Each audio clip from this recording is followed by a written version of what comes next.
Politically Savvy with Alycia Cooper. This episode is going to be fire. We have two amazing guests. We have Russ Green. He's a comedy writer and co-producer of Homegrown Hilarity. And we also have John Herr, otherwise known as Hurricane. He's a comedy writer and he wrote jokes for the George W. Bush administration. So we're just going to have a good time. And as you guys know, we start every episode with a clip of my stand-up. Take a look. This daggone race. I just wanted to come and go. Because after this, if he wins or not, after this nigga goes back to two white men, I ain't gonna give a shit about the political process no more. I don't care. Y'all down me like that's white folks' business. That's white folks' business. I can't do this no more. It is too stressful. Like that's between them. That's white folks' business. I'm not. Woo! Welcome back to Politically Savvy with Alycia Cooper. We're going to jump right into it. This is John Herr and Russ Green. I'm really curious to know, what do you guys think about voter suppression laws? I think it's taking it back to 1960s. I think it's ridiculous. I think it's shameless. I think it all started with Jan Brewer in Arizona when they were trying to deport citizens. I think it's a waste of time to focus on something that's so minute an issue. They've already proven time and time again that this is not something worthy of note. Frankly, do better, Republicans. Let's try harder to be serious so we can have a real debate. Looking forward to next week when we can talk about these issues at full disclosure. Well, this guy that you're talking about who suggested a literacy test, he isn't even in Congress anymore, but you know, I'm completely opposed to that. I don't like it when people say we should revisit the 1964 Civil Rights Act. I mean, you know, as Congress passes a good law once every 30 years, let's, you know, keep it on the books. But I don't believe that means we should completely forego voter ID. You know, I mean, as long as you have a little old lady sitting at the table asking if that's your name and where your address is, then I think it's not too much of a obstacle to be able to show them your license or a you know, bill or something like that. But literacy tests, things like that, I mean, you know, come on, let's stay in the 21st century. Yeah, but it's funny to me how it was discovered that some fraud in a past election was by Mitt Romney himself. And you have somebody like Mitt Romney, frankly, who's bringing up voter suppression issues, who has purchased homes in other states simply to show the fact that he could vote in that neighborhood, knowing that's illegal and living in Massachusetts. Let's be serious. Let's not focus on issues that aren't relevant.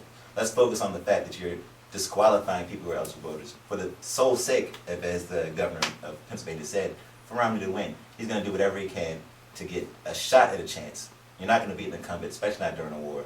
You're not going to beat Obama, who's, frankly, if you look at his term in a vacuum, hey, what hasn't he done? His term has been a vacuum. I mean, 8% unemployment for 42 straight months. You know, let's forget it. You know, we could talk about process all every day of the week. Let's talk about results. I mean, you talk about accountability. If accountability is put to the test in this economy, Obama would be neck and neck. I mean, in fact, he is neck and neck in the polls, 47, 46, 48, 45. There have been much bigger swings than that in the last 5 weeks of a campaign. You got this debate coming up this week. You know, we're going to see what happens. Debates are very unpredictable. You know, Mitt Romney might show he's human. President Obama might show that he's out of control. You never know what's going to happen. It's not a fait accompli. I think it's funny that Republicans always bring up jobs when they're the number one employers for outsourcing employees. I think it's ridiculous that they focus on jobs issues, especially when we have a Republican Congress who has stalemated the jobs bill, the jobs reform we try to put in place since the first year. Jobs bill, the stimulus was passed with some Republican votes. They said that it would guarantee that unemployment would never reach 8%, and unemployment's never been below 8% since the stimulus was passed. It was an old-fashioned, untested way to try to spur the economy just by spending more money. We got $5 trillion in debt and fewer jobs. It's a recipe for disaster. So, Hurricane, are you trying to say that a Republican could have turned this thing around in 4 years? Well, I think it would have been a good start. I mean, what would they have done? We started in a hole, right? President Obama said it's unpatriotic to have these deficits, but instead of filling up the deficit, he kept digging. And the recession hasn't been made that much better by all $5 trillion new dollars in debt. I mean, we talk about education reform. Both parties are in favor of education reform. President Bush passed No Child Left Behind, which started bringing accountability into inner city schools where they were writing off minority students and just, letting them fall through the cracks. So, I mean, that's a wash if you ask me. And Mitt Romney has some business principles, the first of which is stop spending money you don't have. But what about the fact that there were Republicans who came out and said on video, we don't care about this country, our job is to make him a one-term president. So everything that he proposed that would have helped the country, they fought it just because they didn't want him to get a second term. That's part of what you're leaving out here. That is true. If I'm doing the talking, I'm probably not saying things like that, but we had an election in 2010 where the voters gave a verdict midterm on what they thought of Republican, what you call obstructionism. And they gave Republicans 63 seats in the House and 6 seats in the Senate. So you may call it obstructionism, you may call it unpatriotic, but the voters said, hey, President Obama, slow down. We don't, we're putting a check on you here. And in one more month, we might see if they put a bigger check on them. How about in 2010, there was an effort by a group of domestic terrorists now known as the Tea Party who sensationalized small issues and scared voters into taking over Congress to stalemate the president. That's simple and plain. You don't do something like that and, quote, care about the country. You cannot do both. It's one or the other. Either you're going to be in favor of getting out of a recession or you're going to be in favor of getting rid of the black guy. What about the fact that Republicans came out on record saying that they don't care about the American people? Their job is to make sure that President Obama is a one-term president. What about that? Well, I mean, I hate to not be able to disagree with you because we gotta, have a back and forth here. But I despise people who even casually throw out racist cartoons, watermelon pictures or pictures of President Obama as a witch doctor or things like that.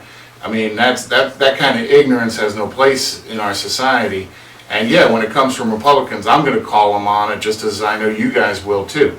But to call the Tea Party domestic terrorists is just a little beyond the pale. These are guys that said, hey, we're spending our children's future money and we don't want to see socialized medicine. You can call that what you will, but you can't call that the same thing as that guy did in Aurora or the same thing that the guy did in Fort Hood. I mean, that's just ridiculous. If you can say outright that you are not interested in supporting your country, then the president isn't the country. The president is a part of the country. The president is representative of the nation. Okay? That's simple and plain. When he goes overseas, they don't see some guy, they see America. All right? And just like the Secretary of State, she's part of that cabinet. When she goes overseas, they see America. Which is why you have such a dramatic response to what is just very plainly a poor sketch comedy that's belittling and besmirching Islam, that's tearing up nations all over the Middle East. All right. The point that I'm making is that you have people with ridiculous ideologies about people's faith, and you try to turn that into some kind of mantra for why we need to out-seat a president. All right.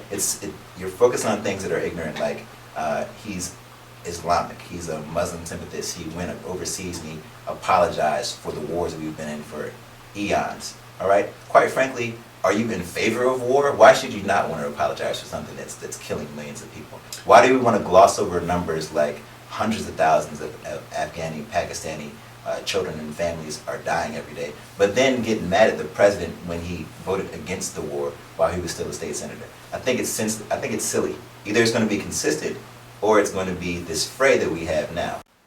What did you think when you heard Mitt Romney in the hidden video make the comments about 47% of Americans? What were your thoughts? Especially the fact that the tape was made by a waiter of all people. I think as a comedian, the irony was just so ripe that I wrote 20 minutes of material that week alone. I think the thing that surprised me the most was that I was surprised. I should be expecting something that will come out of Romney's mouth, and I think it's pretty. I think I think it's remarkable for a person who's trying to get the highest seat in public office to say that he doesn't need 47% of the voters. How else are you going to do it unless you know full well that you're practicing voter suppression and you're eliminating voters that do count, and you're talking about, you don't make statements like victims. They are victims. They think they're victims. They think they're entitled. They're never going to vote for me. Because those entitled victims that you're talking about are senior citizens and students and single mothers and and everyone else. War veterans. War veterans, everybody else that you need to win an election that was responsible for Obama's win in 2008. Okay? You don't sully, or you don't try to tarnish what is an eligible voter because they're not putting money in your back pocket. I agree that President Romney, yeah, that was good. That's the only time you'll hear that. I agree that Governor Romney was wrong to lump everybody together in a 47% formula. I mean, we talk about, not having a vote to waste. I mean, if Republicans could get the votes of people, of all kinds of, persuasions, liberals and conservatives, that would be great. But they took a poll after this 47% tape came out, and they asked people, do you think that people who make an income should pay some income taxes, even if it's just 1 or 2%? 79% of the people said, yeah, you should. You should get some skin in the game.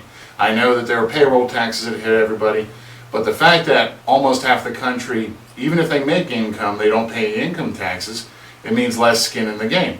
And then you get situations where people are voting for people not because of the kind of job and the kind of great economy that's going to happen, but because of what kind of stuff they can get from the federal government, whether it's cell phones or free colonoscopies, as Joe Biden said the other day.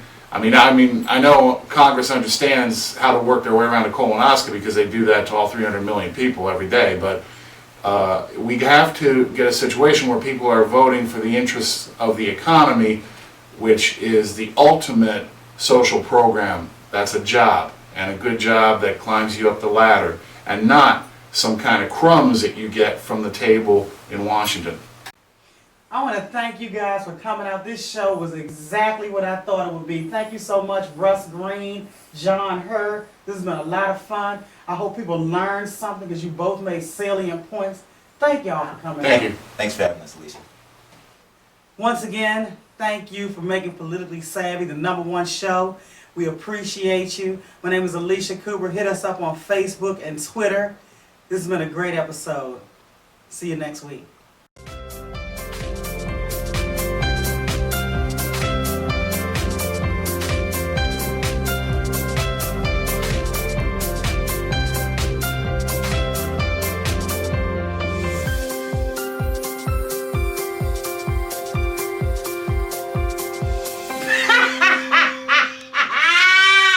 Can barely sleep, and you do not want to watch Fox News because they will mess your whole week up. They got statistics nobody else has, polls nobody else saw. They done seen Barack coming out of whorehouse. They got all kinds of stuff that ain't happening going on Fox. I can't watch. I got to turn to MSNBC. They love Barack on MSNBC. Lawrence O'Donnell is in love with Barack. I mean, he would say, Barack would never say that. I'm like, God dang, like, Lawrence is going to bat. Did y'all see the other day when he challenged Tag Romney to a fist fight? Because he said he would take a swing at President Obama. Like, you ain't even got to do all that. When your name is Taggart, you have never fought any damn body in your life.